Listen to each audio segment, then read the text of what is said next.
Good evening, Dr. Zakir Naik. This is Mary. I'm a Christian and a banker by profession. My question for you is based on your statement that nowhere in the Bible it's mentioned that Jesus Christ is the Son of God. And based on my knowledge and understanding of Bible, I have picked up two verses to quote, and I would like only your clarification in the light of Islam. The first one is Matthew chapter 3, verse number 17. And lo, a voice from heaven saying, "This is my beloved Son, in whom I am well pleased." The second is John chapter 3, verse number 16. For God so loved the world that he gave his only begotten Son. So whosoever shall believe in him shall not die but have everlasting life. That's right.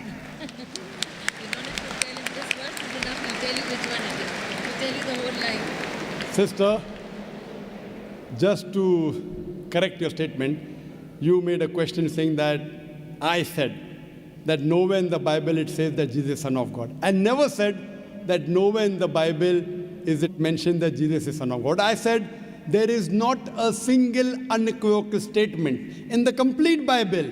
There is not a single unambiguous statement in the complete Bible where Jesus Christ, peace be upon him, himself says that I am God, or where he says worship me.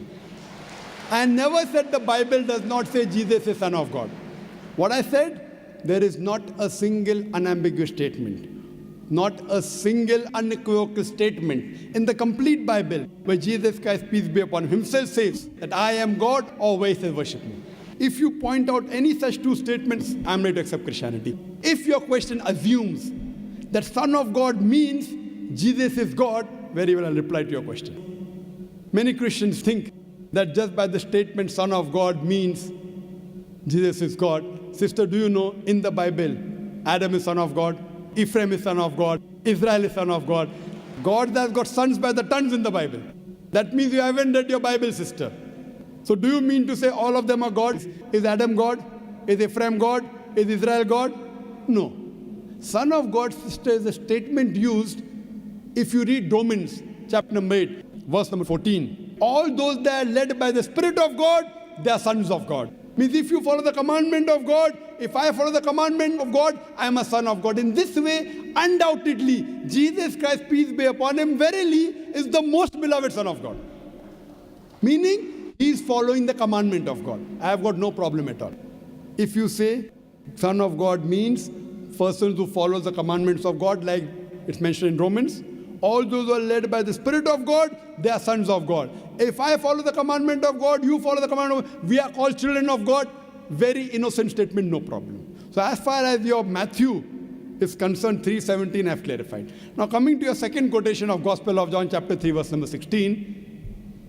But what the Christian missionaries say, no, Brother Zakir, Jesus Christ, peace be upon him, is not a normal son. He is the begotten Son of God. And they quote Gospel of John, chapter number 3, verse number 16. For God so loved the world that he gave his only begotten Son. Whosoever believeth in him shall not die, but have everlasting life. Sister, simple question. What is the meaning of the word begotten? He has given it. No, what is the meaning of begotten? He has given his Son to the people. No, sister. Begotten doesn't mean he's given his son. You know English, I know English. Your English is, mashallah, very good.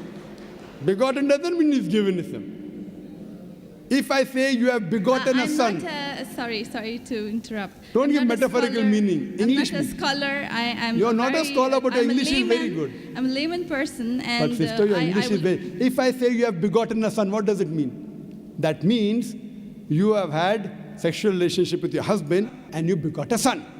Begetting is a function of lower animals of sex. How can I attribute this function to Almighty God? Who did God have sex with? Who? That's the reason the scholars of Christianity, if you read the Revised Standard Edition, Revised Standard Version of the Bible, revised by 32 scholars, Christian scholars of the highest eminence, backed by 50 different corporate denominations, they say this word begotten in Gospel of John, chapter number 3, verse number 16, is an interpolation, is a fabrication, is a concoction, and they're thrown out of the Bible. So if you read the Bible, If you read the Revised Standard Version, it is the bestseller in the world. Revised Standard Version, revised by not Muslims, not Hindus, 32 Christian scholars of the highest eminence, backed by 50 different corporate denominations. They say this word begotten is not present in the original manuscript of Gospel of John chapter 3 verse 16. What they say, it's an interpolation, it's a fabrication, it's a concoction, it's an adulteration. So Jesus is just like a son. Like Adam was son of God, Ephraim was son of God, Israel was son of God. He's a prophet of God. So I've got no problem in accepting that verily Jesus Christ, peace be upon him, was a prophet and a messenger of God, but he was not God. Hope that answers the question, sister. So now, sister. Thank you very much, Dr. Sister, Zakir. can we reverse the role now? Yes, I definitely. said I was ready to accept Christianity if you proved Jesus was God. Would you accept Islam now? Would you agree that Jesus is the prophet of God? I have still a few more things to clarify. You're most welcome, sister. Why do Muslims refrain from the statement, Son of God? Why? Yes. If I answer the question, will you accept Islam? Mine, it's not a compulsion. I think we have a huge population of Muslims in the world. We Yes. need believers. We do not need only Muslims by name. Yes, so we want Muslim by deed. So we want to become Muslim by deed, not by name. Sister, okay, coming to your question, that why do Muslims refrain from using Son of God as a phrase? Very good question. And that's the reason, sister, if you read the Quran has got 99 attributes to Allah subhanahu wa ta'ala. Ar-Rahman, Ar-Rahim, Al-Hakim, most gracious, most merciful, most wise. But Allah subhanahu wa ta'ala in his last and final revelation, if there's something like Old Testament and New Testament, Quran is the last testament. In his last testament, he has not used the word Ab. In Arabic, Ab means father. Why? He has used the more difficult word Rab. Rab is more difficult to pronounce than Ab, which means the Lord, the cherisher, the sustainer. He has used Rab as attribute but not Ab. Why? Because in the previous revelation which were changed, Bible is the changed form of the Injil. People have misunderstood the meaning of Son of God. They started thinking to be begotten son. For example, if I tell, young son, beta tumne acha sawal pucha. Son, you have asked a very good question. If a son asked a question of the age of 10, son, you have asked a very good question. But if I say, you begotten son, you have asked a very good question, he may punch me. He will not say, oh, Zakir is elderly, he may punch me. That means I'm abusing his mother. If I say, my begotten son, he'll get angry. I'm insinuating that I had sex with his mother. So son is innocent word. Begotten son is not innocent. Same way, the son is a very good word, but people started misunderstanding. So to remove this confusion, that's the reason the Quran does not use the word father as attribute to Almighty God. Otherwise, it's a good word. So same way, we refrain from using Son of God because people start thinking that he's God. No Christian ever comes and tells me Adam is son of God, Ephraim is son of God. Why? Bible says Israel is son of God. Why don't you come and tell me? Because they are programmed. No Christian has come and told me that the Bible says Ephraim is son of God. No, why? Because they are programmed to believe that Jesus Christ is Almighty God. He never said he's Almighty God. And I told you earlier, in my earlier answer, he never claimed divinity. That means you're insulting Almighty God. That means you're insulting Jesus Christ, peace be upon him. That's what I say. If Christian means a person who follows the teachings of Jesus Christ, peace be upon him, we Muslims are more Christian than the Christians themselves. You know why?